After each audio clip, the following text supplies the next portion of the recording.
So what is going on, everyone? This is Fabi here, and today we are going to review the Apple Watch Series 1. Now, this is a one-year-old device indeed, but I feel like that makes this review even more interesting. When you take a look at the device after you've used it for a year, you basically know if it's reliable, if it's everything that you wished for from that device, and if it's something you're going to recommend to others. So I feel like this is a comprehensive review.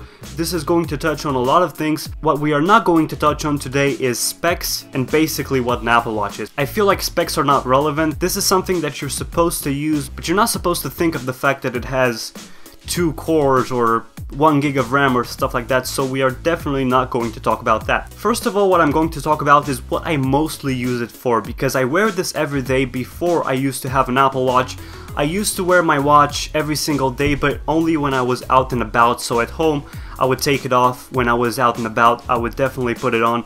Mostly use it as a timepiece, but now I use the Apple Watch as definitely more than a timepiece. So for example, I use it a lot to answer or to look at notifications. It's really nice because it just taps on your wrist when you get a notification. I also use it for activity. This is definitely one of the things I use it most for, and I'm basically on a 200-day streak right now of filling in all of the circles, so that's definitely something that I'm proud of. I also use it for certain apps to work out. Besides the default workout app, I also use the Streaks app, I think it's called. And apart from this, I also use Strava for when I run or when I cycle, and I also use another app. I think this is called a 7-minute workout app. There's a bunch of them on the App Store, but I do like this one the most. Thirdly, I also use it to reply to texts. Basically, as you can see, you can set up some replies and just send them immediately by just pressing one of these.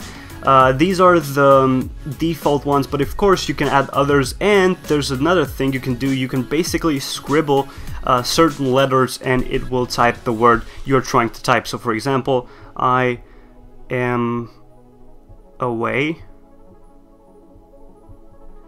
And as you can see, it works fairly well. You can type really fast, obviously not as fast as on your phone, but you can basically type letters on top of other letters, so you don't have to wait for other letters to disappear before you type others, which is definitely a cool feature and something that I really do like. Now the next thing we are going to talk about is battery life. As you can see, it's 4:30 p.m. and I've got 85% battery, and I charged it last night, so as you can see, more than half of today is gone and I still have 85% battery left. Speaking from experience, I can tell you that the watch will last 2 days without an issue, but I do usually charge it every night just to make sure. For example, if on one day I work out more than on others, it's possible that the watch will be at around 45% when I go to bed, so at that point I think it's just more natural to put it on the charger every night, because it's not a very hard thing. It's just a puck that you put your Apple Watch on, so it's really easy to charge it and it does last a lot, so that's a big plus for me. Now we're going to talk about performance, and I told you guys I'm not going to touch on the specs, but I feel like it's important for the watch to feel smooth whenever you use it, and I do feel like the Series 1 Apple Watch is fairly smooth. It's not as smooth as the new Series 3 Apple Watch, but for the price that this was, it's really good enough, and I don't feel like there's much to complain about. I've used the Apple Watch Series 0 and I feel like that is a lot laggier. This is definitely not the case here. It's an enjoyable experience and you do not feel like you're being held back by the hardware of it. One thing I do have to complain about when it comes to performance though, and I'm not even sure that it's because of the Apple Watch, is the fact that some apps just don't load, or whenever they load, it takes a lot for them to load.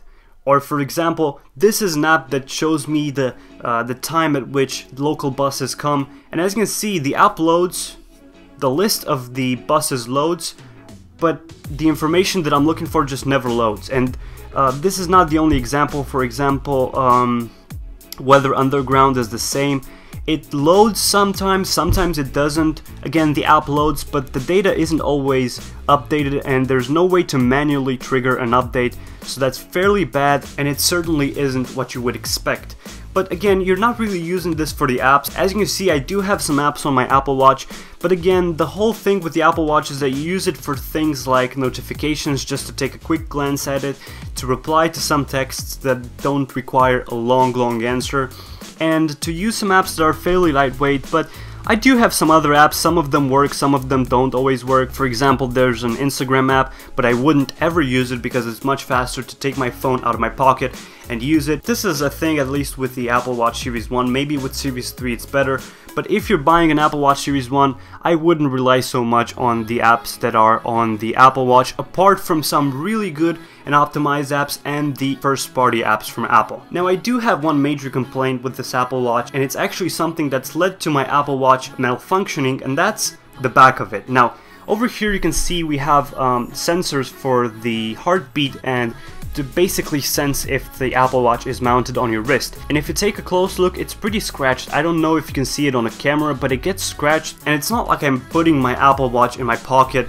alongside my keys so that it can get easily scratched. No, I'm just putting it on my wrist and putting it on the charging puck, but it still gets scratched. And I've read on the internet that it's because of the Sport Apple Watch, but I still don't think that it's normal for the glass on the back to get scratched so easily. And what sort of malfunction I've got from this is basically my Apple Watch just wouldn't detect that it's on my wrist, so things like stand hours would not count anymore. Whenever I started a new workout, it would just pause within 10 seconds because it couldn't detect that it's on my wrist. Thankfully, I was within the 1-year warranty and Apple exchanged the Apple Watch for me for free, but 3 months later I can already see some scratches on the back, and I'm already kind of worried that my Apple Watch will start malfunctioning one day again, which is definitely not something that I'm looking forward to. Other than that, everything is great with the Apple Watch. I do love a lot of the watch faces. You just get used to one though, and you switch them up every now and then, but mostly you use one and you get used to it, and that's kind of it. But anyways guys, if you like this video, make sure to like it, share this video, subscribe to my channel if you want to see more videos like this, and stay tuned for more guys. Peace out. Peace.